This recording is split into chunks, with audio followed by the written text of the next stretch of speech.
Yo, what's up, guys? Your boy Ejahmix. Welcome to the channel. New welcome back for that. And yeah, today we have a lot to talk about. This is gonna be like half a news video and half a discussion video because we have a lot to talk about. Okay, but before we get into it, of course, as always, if you enjoy the content, make sure you like, comment, and subscribe. And yeah, let's just jump straight into it. So starting us off with our news that we already have in our new news today, we have Enter the Gungeon, Lara Croft and the Guardian of Light, and Journey to the Savage Planet. All of those are our February Stadia Pro games that you can claim right now. And also we have a new release as well this week called Epic Story Typing Chronicles. You can get that as well for right now for $14.99. And we have a free play weekend coming up for Farmer Simulator 19. Of course, that game we've had since launch. Me personally, I wasn't too into it, but if you're into Farming Simulator, you can try it out this weekend from February 4th to February 8th. And if you like it, cop it. It might be a pretty good buy if you enjoy our free play weekend this weekend.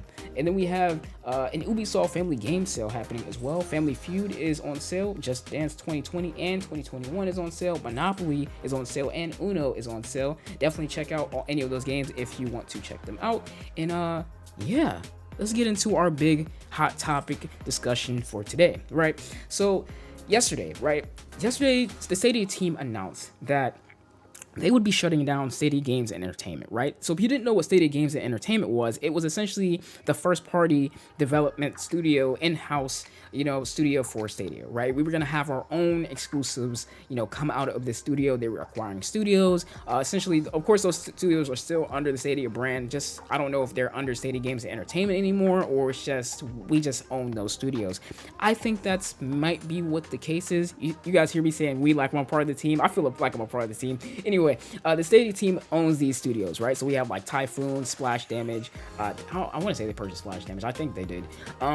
But yeah, you have all the different studios, right, who are under the Stadia Games and Entertainment brand, right? So essentially what they've done is close down Stadia Games and Entertainment, and of course I still believe that they own Typhoon and all those different studios, but I don't know if they're under the brand anymore of Stadia Games and Entertainment. Point being, right, the point is they're shutting down their first party development studio, and that was the big news from yesterday, right? So this kind of split the Stadia community in half, because you have one camp thinking, based on the Sony mentality, I like to call it, that how is Stadia going to survive without good first-party games? There's no way that, we're going to get new players coming over to Stadia if Stadia doesn't have competitive, really good first-party titles. And then you have the other side that's like, let's just think about it. Stadia is a new company, a new gaming. First of all, they're new into the gaming industry. That's first and foremost. And then, they don't really have the resources, right? They have the money, yes, but they don't have the real resources and expertise that Sony or Nintendo or Xbox has when it comes to developing first party games, right? So it's kind of like, why focus on those or that aspect when we should really be focusing on getting more games to the platform, more third party games, because to keep it, to be 100% real, Fortnite is probably one of the most popular, third-party games in the world, and it's not a first, party title. It's a third-party title, meaning it came from, another studio, in this case, Epic, and it's probably one of the most popular games in the world, right? So it's kind of like, does it really matter that we don't have a first-party studio developing first-party games for the platform right now, at least? Of course, in the future, they could easily bring this back. That's another thing that people have to realize. Like, this is this could be a permanent thing, but I also think it's not something so set in stone that they can't bring back Stadia Games and Entertainment later on and be like, okay, we're gonna start developing first-party games again.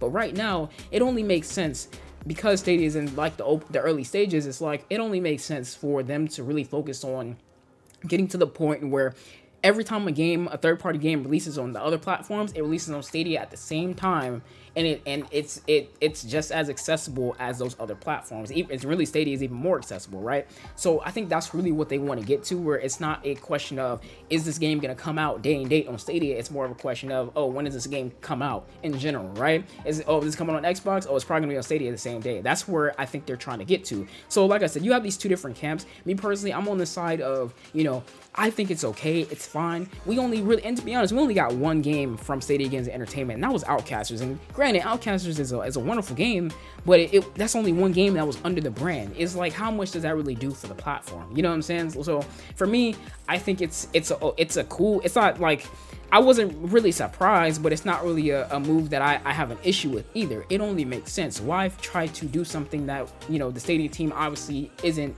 they don't have their own in-house engines and different things that they've built from the ground up on their own, which requires a lot of resources, really money to develop on their own. Why do all that when they can just hire other studios or acquire other studios to essentially do that for them, and then make the platform just, across the board, something that we could, when we talk about all the consoles in the market, we can be like, oh, it's not just PlayStation and Xbox, it's more so PlayStation, Xbox, Nintendo, or my fault, I forgot Nintendo, but it's more so, what are the consoles? Oh, PlayStation, Xbox, Nintendo, and Stadia, not just like those first main three. So I think that's really where they're trying to get to, and I think personally this is a welcome change. I don't have an issue with it. I think it's smart, It's like if I was a barber, why would I, sure, I could learn how to make my own clippers to cut hair, but why would I do that when I can just purchase a pair to cut hair? You know what I'm saying? It's the same mentality in the sense, and it makes sense.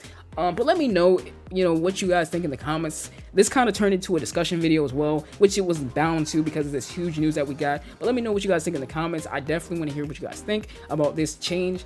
Do you think it's a good change? Do you think it's a bad change? Let me know and tell me why.